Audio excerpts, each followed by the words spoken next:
Hello everyone, आप सभी का स्वागत है एडुटैप में। यहाँ पर हम यूपीएससी, ईपीएफओ, एपीएफसी, ईओओ एग्जामिनेशन की तैयारी कर रहे हैं और जिसमें आज के अभ्यास सीरीज में जनरल साइंस का हमारा टॉपिक है मेटल्स एंड नॉन मेटल्स का पार्ट नंबर 4।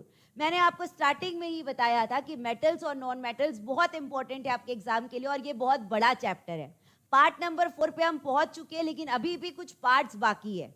हमने मेटल और नॉन मेटल की प्रॉपर्टीज देख ली है। मेटल और नॉन मेटल में क्या एक्सेप्शन क्वेश्चन बन सकते हैं वो हमने देख ली है। आज की क्लास में हम ओर्स और एलॉयज के बारे में पढ़ने वाले। ओर्स क्या होता है? जिससे मेटल्स बनाए जाते हैं।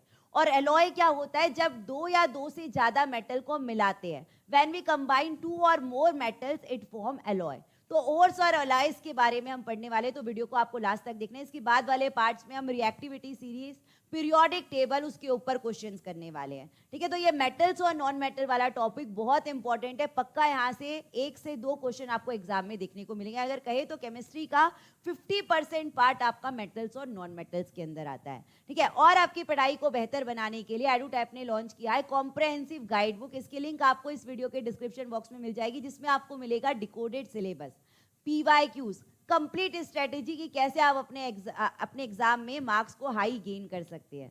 तो बिल्कुल आपको क्या करना है, इस वीडियो के डिस्क्रिप्शन में जाना है, फ्री ऑफ कॉस्ट है और उस लिंक से इसे डाउनलोड आप कर सकते हैं। ठीक है, तो चलिए बढ़ते हैं पहले क्वेश्चन की तरफ। विच of the following is an alloy? Alloy क्या होता है? अभी मैंने आपको बताया कि एलॉय में दो या दो से ज्यादा मेटल्स रहते हैं। Two or more metals combine together to form alloy. ठीक है, तो एलॉय को हम क्या बोल सकते हैं? Two or more metals. To or more metals हम कह सकते हैं। अब हम अगर ऑप्शन में देखते हैं तो जो कॉपर है वो एक अकेला मेटल है, जिंक जो है अकेला मेटल है, आयरन जो है अकेला मेटल है, लेकिन जो ब्रॉन्ज है, ब्रॉन्ज के अंदर to or more metals combine होते हैं और वो क्या बनाता है? एलॉय बनाता है। और ये वाला क्वेश्चन मैंने आपको पार्ट नंबर 3 में होमवर्क भी दिया था। उसमें मैंने आपको ये कहा था कि ब्रॉन्ज के अंदर कौन कौन से मेटल्स रहते हैं ये आपको पता करके रखना है। तो आई होप आपने वो पता किया होगा और देखा होगा कि ब्रॉन्ज के अंदर कौन कौन से मेटल रहते हैं। तो हम एक ट्रिक की मदद से याद करेंगे। कुछ कुछ क्वेश्चन में मैं आपको ट्रिक बताने वाली हूँ, कुछ क्वेश्चन में आपको डायरेक्ट याद करना पड़ेगा, क्योंकि हर क्वेश्चन में ट्रिक नहीं है। लेकिन ट्रिक इसलिए रहती है क्योंकि कुछ चीजें जो सिमिलर है वहां पर आप एग्जाम में कंफ्यूज ना हो, आपको याद रहे। इसीलिए हम थोड़ी बहुत बातें ट्रिक से पढ़ने वाले हैं। तो ब्रॉन्ज में आपको याद रखना है टिन, टिन्स, कप, ब्रो। ठीक है, टिन का मतलब हो जाएगा टिन, कप का मतलब हो जाएगा कॉपर, कॉपर, और ब्रो का मतलब हो जाएगा ब्रॉन्ज। तो ब्रॉन्ज के अंदर कौन कौन से मेटल रहते हैं आपको याद रखना है? टिन और कॉपर रहते हैं। और यही क्वेश्चन दूसरे तरीके से एग्जाम में कैसा पूछा जा सकता है? Bronze is an alloy of. तो ब्रॉन्ज किसका किसका एलॉय है? टिन और कॉपर का एलॉय है। और कई बार आपको ऑप्शन में टिन और कॉपर पूरा नहीं लिखा रहेगा, उसका सिंबल लिखा रहता है। तो टिन का सिंबल, सारे चीजों का मैं आपको सिंबल भी इस क्लास में बताने वाली हूँ। तो टिन का सिंबल आपका SN रहता है, कॉपर का सिंबल आपका CU रहता है। सारी बातें हमें डिटेल में पढ़ना है, क्योंकि कैसे भी क्वेश्चन एग्जाम में बन सकते हैं, हमें सारी तरीके से प्रिपेयर करके रखना है। तो टिन SN, कॉपर CU।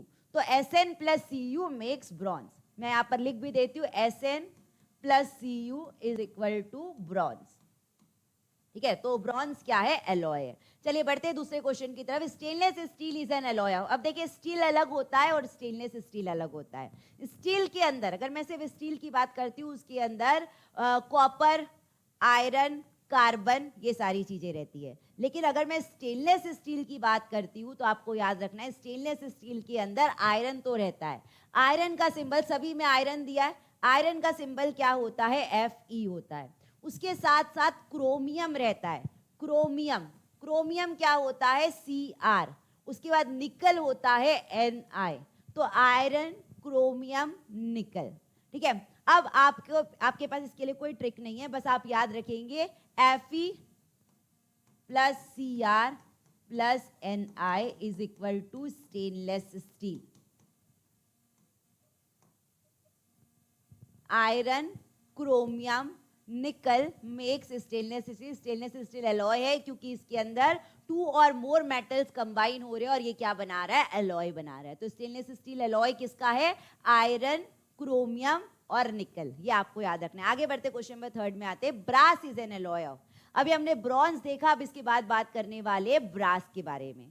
तो ब्रास इज एन एलॉय। सबसे पहले तो ये पता रहना चाहिए कि ब्रास एलॉय है।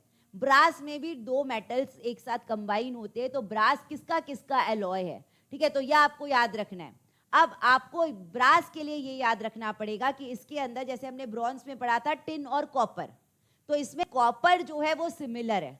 ब्रास और ब्रॉन्ज में बहुत ज्यादा बच्चे कंफ्यूज होते हैं। अगर मैं लिखती हूँ, चलिए मैं लिख के बताती हूँ, ब्रास और ब्रॉन्ज, तो ब्रॉन्ज के लिए हमने पढ़ा टिन्स कप, हमने क्या पढ़ा, टिन्स कप, यानी कि उसमें टिन और कॉपर रहता है। ब्रास में आपको याद रखना है जो कप है वो किसका बना है, जिंक का बना है। ब्रास के अंदर जो कप रहेगा वो किसका बना है, जिंक का बना है। ब्रॉन्ज में जो कप रहता है किसका बना है, टिन का बना है। तो दोनों में कप सिमिलर है, यानी कि दोनों में क्या है, कॉपर, और जिंक यानी कि Zn, जिंक यानी कि Zn। तो ब्रास के अंदर क्या क्या रहेगा, जिंक और कॉपर रहेगा। तो इसका आंसर हमारा क्या हो जाएगा, ऑप्शन नंबर ए हो जाएगा। ठीक है, तो कॉपर और जिंक रहेगा ब्रास में, कॉपर और टिन रहेगा ब्रॉन्ज में। क्लियर है? चलिए आगे बढ़ते, क्वेश्चन नंबर 4 में आते हैं। Which one of the following metal is extracted from the ore galena. अब देखिए, अब हम एलॉयज के बारे में हमने थोड़ी बातें समझी, अब हम ओर्स के बारे में समझेंगे। आप लोगों के मन में बहुत ही कंफ्यूजन रहता है कि जो मेटल्स रहते हैं वो डायरेक्ट बनते हैं। नहीं, मेटल्स डायरेक्ट नहीं बनते। सबसे पहले क्या होती है, माइनिंग होती है। माइनिंग करने से क्या मिलते हैं, अलग अलग टाइप के ओर्स मिलते हैं। ओर्स से क्या किया जाता है, एक्सट्रैक्शन किया जाता है। ओर्स से क्या किया जाता है, एक्सट्रैक्शन किया जाता है। अलग अलग मेथड्स है, रोस्टिंग है, कैल्सिनेशन है, फ्रोथ फ्लोटेशन है, ऐसे बहुत सारे मेथड है जिससे ओर्स से हम क्या करते हैं, मेटल को एक्सट्रैक्ट करते हैं और उसके बाद उसे थोड़ा सा प्यूरिफाई करते हैं, तो हमें जो है प्योर मेटल मिलता है। तो मैं कहने का मतलब ये है कि मेटल डायरेक्ट नहीं मिलते, किससे बनाए जाते हैं, ओर्स से बनाए जाते हैं। तो आपको बताना है कि अगर मेरे पास गैलेना ओर है, अगर माइनिंग किया, माइनिंग करने से आपको गैलेना ओर मिल रहा है, तो गैलेना ओर से हम कौन सा मेटल बना सकते हैं। ठीक है, तो आपको याद रखना है गैलेना एक लड़की का नाम है, लग रहा है सिमिलर। गैलेना एक और भी है और एक गर्ल का भी नेम लग रहा है गैलेना। तो गैलेना क्या कर रही है, लीड कर रही है। क्या हो रही है, अगर मान लीजिए स्कूल में गैलेना पढ़ती है, तो स्कूल में कोई रेसिंग हो रही है और रेसिंग में गैलेना क्या कर रही है, लीड कर रही है। तो गैलेना लीड्स, गैलेना लीड्स आपको याद रखना है। तो गैलेना ओर से कौन सा मेटल प्रिपेयर किया जाता है, लीड बनाया जाता है। लीड का सिंबल क्या है, Pb, लीड का सिंबल क्या है, Pb। और किससे बनाया जाता है गैलेना को, और क्या कहते हैं, लेड सल्फाइड भी कहा जाता है। गैलेना को क्या कहा जाता है, लेड सल्फाइड, यानी कि PbS। पीबीएस से क्या बनाया जाता है, पीबी बनाया जाता है। लेड सल्फाइड से क्या बनाया जाता है, लेड बनाया जाता है। तो आपको इसके लिए क्या याद रखना है, गैलेना लीड्स। तो गैलेना आपका ओर है और लीड आपका क्या है, लेड। लीड या लेड आपका क्या है, मेटल है। तो मेटल कौन सा हो गया, इसका आंसर लेड हो गया। और लेड का सिंबल क्या है, पीबी। ठीक है, आगे बढ़ते क्वेश्चन नंबर 5 में आते हैं। Which of the following is the chief ore of iron. अब हम पता करेंगे कि आयरन जो है वो कौन से ओर से बनता है। आयरन जो है डायरेक्ट हमें नहीं मिलता है, आयरन जो है किसी ओर से बनाया जाता है। तो आयरन के 3 से 4 ओर है, 3 से 4 ओर है। लेकिन जो यहाँ पर दिया है उसके लिए आपको क्या याद रखना है कि आयरन जो रहता है क्या होता है, हैवी होता है। जब आप कोई आयरन की चीज उठाते हैं, अगर आप कोई आयरन की चीज उठाते हैं तो वो क्या रहती है, बहुत हैवी रहती है, बहुत भारी रहती है। तो आयरन क्या रहता है, हैवी रहता है। तो हैवी से आप क्या याद रखेंगे, हेमाटाइट याद रखेंगे। हैवी से क्या याद रखेंगे, हेमाटाइट याद रखेंगे। तो इसका आंसर क्या हो जाएगा, हेमाटाइट। तो आयरन का ओर क्या है, हेमाटाइट। और कौन कौन से ओर है जो आपके एग्जाम के लिए इंपॉर्टेंट हो सकते हैं, तो आयरन के और ओर्स आपको याद रखना है, मैग्नेटाइट, मैग्नेटाइट, सिडराइट, ये भी ओर्स आपको याद रखना है, मैग्नेटाइट, सिडराइट, हेमाटाइट। ठीक है, ये 3 ओर है। लेकिन इस वाले क्वेश्चन के लिए आपको कौन सी ट्रिक याद रखना है कि आयरन क्या होता है, हैवी होता है, और हैवी से बन गया हेमेटाइट। बॉक्साइट किसका ओर है, एल्यूमिनियम। बॉक्साइट किसका ओर है, एल्यूमिनियम का ओर है। गैलेना अभी हमने देखा लेड का, गैलेना लीड्स। ठीक है, कैल्कोपायराइट या चैल्कोपायराइट, आप जैसा भी प्रोनाउंस करें, कैल्कोपायराइट ये है कॉपर का, कॉपर का ओर है। और कॉपर का एक और मेन ओर है, वो है क्यूपराइट। कॉपर का एक और मेन ओर है क्यूपराइट, आपको याद रखना है। तो इसका आंसर क्या हो गया हमारा? ऑप्शन नंबर बी हो गया। आगे बढ़ते क्वेश्चन नंबर 6 में आते हैं। The ore of mercury is. अब मर्क्यूरी आपको पता है कि मेटल है, मैंने आपको शायद से पार्ट नंबर 2 में बताया था। मर्क्यूरी, मर्क्यूरी का सिंबल क्या होता है? Hg होता है। मर्क्यूरी का सिंबल क्या होता है? Hg होता है। मर्क्यूरी जो है वो एक मेटल है जो लिक्विड स्टेट में रहती है। सारे के सारे मेटल सॉलिड स्टेट में रहते हैं, लेकिन ये मेटल का एक्सेप्शन है जो लिक्विड स्टेट में रहता है। थर्मामीटर्स में इसका यूज किया जाता है। तो ये जो मर्क्यूरी बनती है, ये जो मर्क्यूरी बनती है कौन से ओर से बनती है? तो अभी मैंने बताया था मैग्नेस्टाइट लिखा है, ये तो कुछ नहीं होता। पायलूसाइट, डोलोमाइट नहीं होता है। आपका आंसर क्या हो जाएगा? सिनेबार। अब इसके लिए आपको क्या याद रखना है कि मर्क्यूरी, मर्क्यूरी आप मान सकते हैं कि एक प्लैनेट है। मर्क्यूरी वैसे तो मेटल के बारे में आप पूछ रहा है, लेकिन आप सभी को पता है कि मर्क्यूरी एक प्लैनेट का भी नाम है। तो मर्क्यूरी जो प्लैनेट है वहां पर क्या लगी हुई है? एक सिनेमा लगा हुआ है। सिनेमा यानी कि फिल्म लगी हुई है। तो मर्क्यूरी में आप क्या गए हैं? सिनेमा देखने के लिए गए हैं। मर्क्यूरी प्लैनेट पे आप सिनेमा देखने के लिए गए, मर्क्यूरी में आप फिल्म देखने के लिए गए। मर्क्यूरी एक प्लैनेट का नाम है और यहाँ पर मेटल का नाम है। तो सिनेमा से क्या हो जाएगा? सिनेबार हो जाएगा। इस तरीके से आपको याद रखना है। तो मर्क्यूरी का ओर क्या है? सिनेबार। ठीक है। मर्क्यूरी एक मेटल है जो कि लिक्विड स्टेट में रहता है और इसका जो ओर है वो क्या है? सिनेबार। आगे बढ़ते हैं, क्वेश्चन नंबर 7 में आते हैं। Which method is used for extracting highly reactive metals like aluminium, sodium and magnesium. अब पहले मैं आपको एक बार रिएक्टिविटी सीरीज को बता देती हूँ कितने पार्ट्स में बांटा गया है, लेकिन रिएक्टिविटी सीरीज में आज की क्लास में आपको नहीं पढ़ा रही हूँ, आगे आने वाली क्लासेस में हम देखेंगे। ये ऐसी होती है रिएक्टिविटी सीरीज। ठीक है, ये रिएक्टिविटी सीरीज है, आपको ये अज्यूम करके रखना है। ऊपर वाले जो रहते हैं हाईली रिएक्टिव रहते हैं, ऊपर वाले जो रहते हैं हाईली रिएक्टिव रहते हैं। बीच वाले जो रहेंगे ये क्या रहेंगे? मॉडरेटली रिएक्टिव रहेंगे। उसके बाद जो नीचे वाले रहते हैं वो लीस्ट रिएक्टिव रहते हैं। रिएक्टिव का मतलब क्या है? अगर आप कोई भी रिएक्शन करते हैं, अगर ऊपर वाले हाईली रिएक्टिव मेटल्स का यूज कर रहे हैं तो वो अपने से नीचे वाले को डिस्प्लेस कर सकते हैं, उनको उनकी जगह से हटा सकते हैं। डिस्प्लेसमेंट मतलब किसी को हटाना और उनकी जगह पर जाकर बैठ जाना, डिस्प्लेसमेंट। या हम कह सकते हैं जो ज्यादा पावरफुल रहता है वो अपने से लीस्ट पावरफुल वाले को दबाने को देखता है। ठीक है, तो हाईली रिएक्टिव मेटल्स मॉडरेटली और लीस्ट। तो हाईली रिएक्टिव मेटल्स के अंदर आपके सोडियम आते हैं, सोडियम आता है, पोटेशियम आता है, एल्यूमिनियम आता है। मॉडरेटली के अंदर हम पढ़ेंगे जिंक के बारे में, कार्बन के बारे में, इनके बारे में पढ़ने वाले। लीस्ट में आपका आएगा गोल्ड, सिल्वर, प्लैटिनम, ये सारे आपके आएंगे लीस्ट के अंदर। अब क्वेश्चन में हमसे पूछा है कि अगर मुझे हाईली रिएक्टिव मेटल्स को बनाना है, एल्यूमिनियम को, सोडियम को, मैग्नीशियम को, पोटेशियम को, इसको अगर एक्सट्रैक्ट करना है ओर से, इन्हें ओर्स से बनाना है, तो कौन से मेथड का यूज होगा? तो आपको याद रखना है इलेक्ट्रोलिसिस का यूज होगा। इलेक्ट्रोलिसिस, हाईली रिएक्टिव के लिए इलेक्ट्रोलिसिस का यूज होता है। हाईली रिएक्टिव के लिए इलेक्ट्रोलिसिस का यूज होता है। इलेक्ट्रोलिसिस का मतलब क्या है कि जिस भी मेटल को एक्सट्रैक्ट करना है उसके ओर को हम एक बीकर में या एक टम्बलर में डाल देते हैं, उसके अंदर 2 रॉड्स लगाए जाते हैं, एक पॉजिटिव रहता है, एक नेगेटिव रहता है, एक एनोड रहता है, एक कैथोड रहता है, और इलेक्ट्रिसिटी पास कराते हैं। इलेक्ट्रिसिटी पास कराने से ओर्स अलग हो जाते हैं और मेटल अलग हो जाते हैं, तो उसे कहा जाता है इलेक्ट्रोलिसिस मेथड। तो हाईली रिएक्टिव मेटल्स के लिए कौन सा मेथड यूज किया जाता है? इलेक्ट्रोलिसिस। मॉडरेटली के लिए हम यूज करते हैं कैल्सिनेशन और रोस्टिंग का। मॉडरेटली के लिए हम क्या यूज करते हैं? कैल्सिनेशन और रोस्टिंग का। ये क्या होता है इसके बाद वाले क्वेश्चन में हम पढ़ने वाले हैं कि कैल्सिनेशन क्या होता है, रोस्टिंग क्या होता है, मैं आगे आपको बताती हूँ। उसके बाद अगर लीस्ट रिएक्टिव का अगर हमें एक्सट्रैक्ट करना है, लीस्ट रिएक्टिव मेटल को एक्सट्रैक्ट करना है, तो केवल हम हीटिंग से कर सकते हैं। अगर उन्हें हीट करते हैं तो भी वो अलग हो जाते हैं। तो हमें क्वेश्चन में पूछा था कि हाईली रिएक्टिव मेटल्स को अगर एक्सट्रैक्ट करना है तो हम किसका यूज करेंगे? इलेक्ट्रोलिसिस का यूज करेंगे। तो आंसर क्या हो जाएगा? ऑप्शन नंबर सी हो जाएगा। आगे बढ़ते हैं। Which method is commonly use for concentration of sulphide ores. अब मैं यहाँ पर आपको कैल्सिनेशन और रोस्टिंग के बारे में बताने वाली हूँ। क्वेश्चन नंबर 8 में हम आ गए हैं। अगर मुझे सल्फाइड ओर्स बनाना रहता है तो उसके लिए हम 2 मेथड का यूज करते हैं। सल्फाइड ओर्स को अगर एक्सट्रैक्ट करना है, मान लीजिए मेरे पास है जिंक ब्लेंड।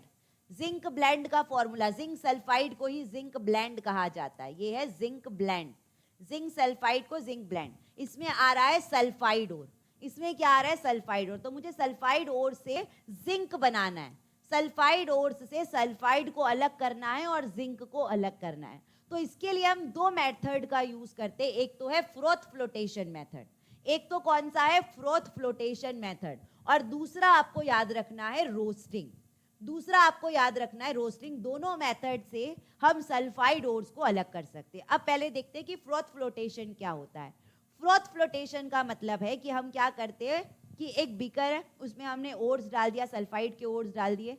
देखिए एक बीकर है, इसमें हमने क्या कर दिया, सल्फाइड के ओर्स डाल दिए, इसमें हमने पानी डाल दिया, वाटर डाल दिया, पाइन ऑयल डाल दिया, और क्या किया, ऊपर से हम क्या करेंगे, इसे स्टिर करेंगे, इसे क्या करेंगे, घुमाएंगे, इसे स्टिर करेंगे, तो फ्रॉथ ऊपर आने लगेगा, फ्रॉथ ऊपर आने लगेगा, यानी कि झाग ऊपर आने लगेगा, और उस फ्रॉथ के अंदर क्या होंगे, आपके सल्फाइड ओर्स रहेंगे। फ्रॉथ के अंदर क्या रहेंगे, सल्फाइड, और नीचे पर इंप्योरिटीज बैठ जाएगी, नीचे पर क्या होगा, इंप्योरिटीज बैठ जाएगी। इंप्योरिटीज को क्या बोला जाता है, गैंग पार्टिकल्स कहा जाता है। इंप्योरिटीज को क्या कहा जाता है, गैंग पार्टिकल्स कहा जाता है। तो इस तरीके से सल्फाइड ओर्स को हम अलग कर सकते हैं, ठीक है। तो ये आपका हो गया फ्रोथ फ्लोटेशन मेथड। अगर मैं रोस्टिंग की बात करती हूँ तो रोस्टिंग में क्या किया जाता है, एक्सेस ऑफ एयर के अंदर, एक्सेस ऑफ एयर में क्या करते हैं, हीटिंग करते हैं। एक्सेस ऑफ एयर में जब हीट किया जाता है, या ऑक्सीजन के प्रेजेंस में जब हीट किया जाता है, तब हम सल्फाइड ओर को मेटल से अलग कर सकते हैं, उसे क्या कहा जाता है, रोस्टिंग। और कैल्सिनेशन का मतलब क्या होता है, मैंने पार्ट नंबर 3 में आपको बताया था। कैल्सिनेशन में हम कार्बोनेट ओर्स को अलग करते हैं, कैल्सिनेशन में कार्बोनेट ओर्स को अलग किया जाता है। जैसे कि अगर मेरे पास कैल्शियम कार्बोनेट है, जैसे कि मेरे पास कैल्शियम कार्बोनेट है, कैल्शियम को इसमें से निकालना है, तो कार्बोनेट ओर्स को अगर अलग करना है तो कैल्सिनेशन का यूज करते हैं। इसमें एब्सेंस ऑफ एयर रहता है, इसमें क्या रहता है, एयर नहीं रहता है, ऑक्सीजन नहीं रहता है, ये आपको याद रखना है। सारी बातें क्या क्या देखा, फ्रोथ फ्लोटेशन से और रोस्टिंग से सल्फाइड ओर्स को अलग किया जाता है। रोस्टिंग में एयर नहीं रहती है, ऑक्सीजन नहीं रहता है, एयर रहता है, एक्सेस ऑफ एयर रहता है, ऑक्सीजन रहता है, एयर के प्रेजेंस में हीट किया जाता है। और अगर एयर नहीं है, ऑक्सीजन नहीं है, तो हम कैल्सिनेशन का यूज करते हैं कार्बोनेट ओर्स को अलग करने के लिए। तो यहां पर हमारा आंसर क्या हो जाएगा, फ्रोथ फ्लोटेशन मेथड। एक और आपके लिए इंपॉर्टेंट है मैग्नेटिक सेपरेशन। तो मैग्नेटिक सेपरेशन आपको पता है, जहां पर हम मैग्नेट का यूज करते हैं, यानी कि आयरन के ओर्स को अलग करना है। अगर आयरन के ओर्स को अलग करना है तो हम किसका यूज करते हैं, मैग्नेटिक सेपरेशन का यूज करते हैं। तो ये सारी बातें आपको याद रखना है, सारी बातें एनसीईआरटी में दी और आपके एग्जाम के लिए भी इंपॉर्टेंट है, ठीक है। आगे बढ़ते क्वेश्चन नंबर 9 में आते हैं। German silver is an alloy of, German silver. अब देखिए जर्मन सिल्वर, जैसे ही वर्ड आ रहा है सिल्वर, बहुत सारे बच्चों के दिमाग में आता है कि इसमें सिल्वर होगा।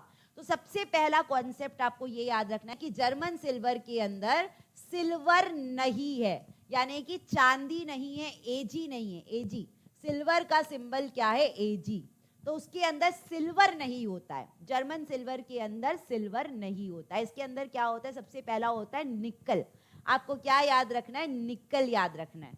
निकल के बाद आपको याद रखना है, इसके अंदर निकल आपको दिख गया है तो आपको आंसर वैसे तो पता चल गया है कि कॉपर, निकल और जिंक, कॉपर, निकल और जिंक आपको याद रखना है, ठीक है।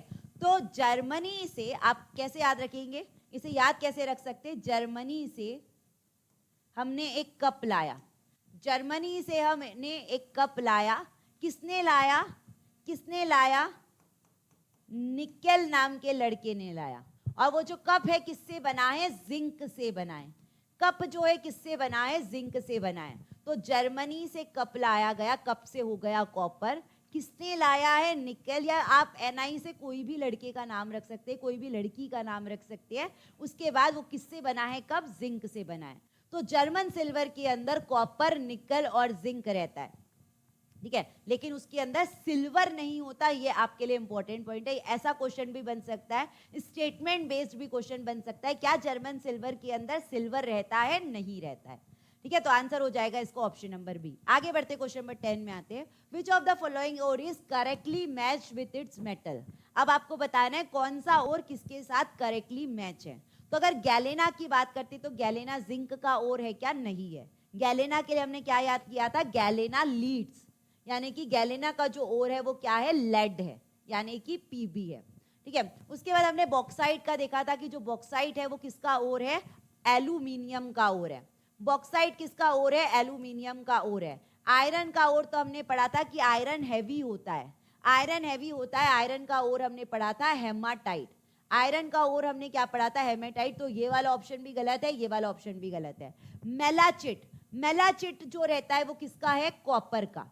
मेलाचिट किसका है, कॉपर का, एल्यूमिनियम का नहीं है। तो ये वाला ऑप्शन भी गलत हो जाएगा। लेकिन हमने क्या पढ़ा था, मर्क्यूरी जो प्लैनेट है, मर्क्यूरी मेटल भी है, मर्क्यूरी प्लैनेट भी है। मर्क्यूरी में क्या देखने जाना है, सिनेमा, फिल्म देखने जाना है। तो मर्क्यूरी में हो गया सिनेबार, तो मर्क्यूरी का ओर क्या है, सिनेबार। तो हमारा कौन सा करेक्टली मैच है, बी वाला। आगे बढ़ते क्वेश्चन नंबर 11 में आते हैं। The alloy used in making electrical resistance wire. अब जो वायर रहते हैं, वो वायर जो रहते हैं कौन से एलॉयज के बने रहते हैं, इलेक्ट्रिकल रेजिस्टेंस वायर जो रहते हैं, जिससे आपको शॉक नहीं लगता है, वो जो वायर्स रहते हैं वो किसके बने होते हैं, ब्रास के नहीं होते, ब्रॉन्ज के नहीं होते। ब्रास और ब्रॉन्ज तो हमारे जो कुकिंग वेयर्स रहते हैं या कुछ हमें वेयर्स को बनाना है, कुछ बर्तन बनाना है, तो ब्रास और ब्रॉन्ज के रहते हैं। डुरेलुमीन आपको याद रखना है, डुरेलुमीन जो है वो क्या रहती है, एयरक्राफ्ट की बॉडी बनाने के लिए। जो एयरक्राफ्ट की बॉडीज रहती है, जो एयरक्राफ्ट की बॉडी रहती है, उसमें हम एल्यूमिनियम का यूज करते हैं, उसमें हम मैग्नीज का यूज करते हैं, मैग्नीशियम का यूज करते हैं। वो उसको क्या बोलते हैं, डुरेलुमीन बोलते हैं। तो डुरेलुमीन आपके वायर्स में यूज नहीं होता है, एयरक्राफ्ट की बॉडी के लिए यूज होता है। तो इलेक्ट्रिकल रेजिस्टेंस वायर में हम निक्रोम का यूज करते हैं। और इसको याद करना बहुत सिंपल है, निक्रोम का, निक्रोम में आपका क्या रहेगा, निकल और क्रोमियम रहेगा। Ni से निकल, क्रोम से क्रोमियम। तो निकल और क्रोमियम, निकल और क्रोमियम का यूज किया जाता है इलेक्ट्रिकल वायर्स को बनाने के लिए, निक्रोम का यूज किया जाता है। तो आंसर हो जाएगा ऑप्शन नंबर सी। आगे बढ़ते हैं, क्वेश्चन नंबर 12 में आते हैं। In metallurgy the process of heating ore strongly in the presence of excess air. हमने देखा था कि एक्सेस एयर में क्या होता है और in the absence of air में क्या होता है। तो एक्सेस ऑफ एयर में जब भी हम ओर्स को हीट करते हैं, तो उससे हम क्या कर सकते हैं, सल्फाइड ओर्स को अलग कर सकते हैं। क्या कर सकते हैं, सल्फाइड ओर्स को अलग कर सकते हैं। उसे क्या कहा जाता है, रोस्टिंग कहा जाता है। उसे क्या कहा जाता है, रोस्टिंग। और अगर एब्सेंस ऑफ एयर में करते, अगर एब्सेंस ऑफ एयर में करते, तो उसमें हम कार्बोनेट ओर्स को अलग करते हैं। उसमें क्या करते हैं, कार्बोनेट ओर्स को अलग करते हैं। और कार्बोनेट से आपको याद रखना है कैल्सिनेशन, कैल्सिनेशन। और किस तरीके से याद रख सकते हैं, कैल का मतलब आप याद रख सकते हैं कैंसल। कैसे याद कर सकते हैं, अपने मन से आप ट्रिक बना सकते हैं, अपने मन से छोटी छोटी सी ट्रिक बनाकर आप याद रख सकते हैं। कैल्सिनेशन से आप कैंसल याद रख सकते हैं। किसे कैंसल करना है, एयर को कैंसल करना है, ऑक्सीजन को कैंसल करना है। तो कैल्सिनेशन में एयर नहीं रहता है, रोस्टिंग में एयर रहता है। तो वो उसमें सल्फाइड ओर्स को हम अलग करते हैं। आगे बढ़ते क्वेश्चन नंबर 13 में आते हैं। Solder, solder used in joining electrical wires is an alloy of. अब सोल्डर का यूज हम इलेक्ट्रिकल वायर्स को ज्वाइन, दो वायर्स को जब ज्वाइन करना रहता है उसकी वेल्डिंग करना पड़ता है, सोल्डर का यूज होता है। तो सोल्डर जो है वो किसका एलॉय है, आपको याद रखना है, लेड और टिन का है। सोल्डर जो है वो किसका एलॉय है, लेड और टिन का। ठीक है, इसके लिए कोई ट्रिक नहीं है, कोई ट्रिक नहीं है, आप डायरेक्ट याद रखेंगे लेड और टिन। इसमें कॉपर नहीं रहता, ये याद रख सकते हैं। ऐसा याद रख सकते हैं कि सोल्डर में हम कॉपर का यूज नहीं करते हैं, कॉपर का कोई कप का यूज नहीं करते हैं। कप से हम क्या करें, जब से कप से कौन सी ट्रिक बना रहे, कॉपर बना रहे हैं। तो सोल्डर जो है आपको याद रखना है, जब भी हम किसी वायर को कनेक्ट करते हैं उसमें हम कप का यूज नहीं करते, कॉपर का यूज नहीं करते। तो इसमें भी कॉपर है, इसमें भी कॉपर है, तो ये दो ऑप्शन को तो ऐसे हटा सकते हैं। तो इस तरीके से आप एग्जाम में भी कर सकते हैं। ऑप्शन एलिमिनेट करेंगे तो आपकी गलती होने के चांसेस थोड़े से कम हो जाते हैं। या तो ये हो सकता है या तो ये हो सकता है। तो आपको याद रखना है लेड और टिन, लेड और टिन। या आप सोल्डर को सोल्जर मान सकते हैं, सोल्डर को सोल्जर मान सकते हैं। और सोल्जर क्या करते हैं, हमारी कंट्री को, हमारी कंट्री जो है उनके ही भरोसे हम ऐसा मान सकते हैं, हमारी कंट्री को लीड कर रहे हैं। तो लीड से हो जाएगा लेड। तो सोल्डर के अंदर लेड और टिन रहता है। तो आंसर हो जाएगा ऑप्शन नंबर सी आपका। ठीक है, चलिए आगे बढ़ते क्वेश्चन नंबर 14 में आते हैं। The bears process, the bears process is used for extraction of. अब बेयर्स प्रोसेस में हम किसका एक्सट्रैक्शन करते हैं, कौन से ओर से कौन सा मेटल बनाते हैं। तो बेयर से आप याद रख सकते हैं बॉक्साइट, बेयर से आप क्या याद रख सकते हैं, बॉक्साइट याद रख सकते हैं। और बॉक्साइट किसका ओर है, एल्यूमिनियम का ओर है। बॉक्साइट किसका ओर है, एल्यूमिनियम का ओर है। तो बेयर्स प्रोसेस में हम एल्यूमिनियम को अलग करते हैं। इसमें क्या किया जाता है कि बॉक्साइट के साथ हम सोडियम हाइड्रोक्साइड को मिलाते हैं। बेयर्स प्रोसेस में बॉक्साइट के साथ सोडियम हाइड्रोक्साइड को मिलाया जाता है। सोडियम हाइड्रोक्साइड यानी कि कॉस्टिक सोडा। और इससे हम क्या कर लेते हैं, एल्यूमिनियम को अलग कर लेते हैं। बॉक्साइट क्या होता है, Al2O3 होता है। बॉक्साइट क्या होता है, Al2O3 होता है। तो इससे एल्यूमिनियम अलग हो जाता है। ये हुआ हमारा बेयर्स प्रोसेस। तो आंसर हो गया ऑप्शन नंबर सी। आज का last question, question number 15, which alloy use for making dental fillings. Dental fillings, आपके दांतों में जब गड्ढे हो जाते हैं, जब आपके डेंटल फिलिंग्स करना रहता है, तो कौन से एलॉय का यूज होता है, तो ब्रास और ब्रॉन्ज का तो नहीं करेंगे। ब्रास और ब्रॉन्ज का तो नहीं करते हैं। निक्रोम का तो इलेक्ट्रिकल वायर्स में होता है। किसका यूज किया जाता है, अमलगम। और देखिए अमलगम, गम आ रहा है, गम से आप मान सकते हैं कौन से गम्स की बात कर रहा है, हमारे दांतों की बात कर रहा है। गम्स का मतलब होता है दांत। तो डेंटल फिलिंग्स के लिए हम अमलगम का यूज करते हैं। और आपके लिए फिर से मैं आज एक होमवर्क छोड़ रही हूँ, जो मैं आपको पार्ट नंबर 5 में बताऊंगी। आपको जब तक उसको सर्च करके या उसको तैयार करके रखना है कि अमलगम के अंदर कौन कौन से मेटल्स रहते हैं, कौन कौन से मेटल रहते हैं, ये आप लोग मुझे बताएंगे नेक्स्ट वाले पार्ट में। ठीक है, अब नेक्स्ट वाले पार्ट में हम क्या करने वाले, ये वाला क्वेश्चन तो लेंगे कि अमलगम किसका एलॉय है, ये आपको बताना रहेगा। उसके बाद उसमें हम कुछ रिएक्टिविटी सीरीज के क्वेश्चन करेंगे और थोड़े बहुत पीरियोडिक टेबल को हम स्टार्ट करेंगे। तो अभी भी इसके दो पार्ट तो बचे ही है। अगर मैं कहूँ मिनिमम 2 पार्ट्स इसके और बचे हैं। मेटल्स और नॉन मेटल वाला टॉपिक इंपॉर्टेंट है।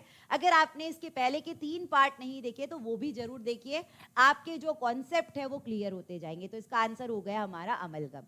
ठीक है, और एक बात, कैडूटैप ने 3 कोर्सेज लॉन्च किए। एक है पहला आपका मास्टर कोर्स, की जो बच्चे बिगिनर है, जिन्होंने अभी तक कुछ भी पढ़ाई नहीं की है और वो यूपीएससी ईपीएफओ का एग्जाम देना चाहते हैं, लेकिन अब अगर उन्होंने कुछ भी पढ़ाई नहीं की, स्टार्टिंग से चालू करना चाहते हैं, वो मास्टर कोर्स में एनरोल कर सकते हैं, जिसमें आपको पीडीएफ्स भी मिलेगी, जिसमें आपको पीवाईक्यूज भी मिलेंगे। कंप्लीट कोर्स रहेगा, सारे कंपोनेंट्स इसमें पढ़ाए जाएंगे।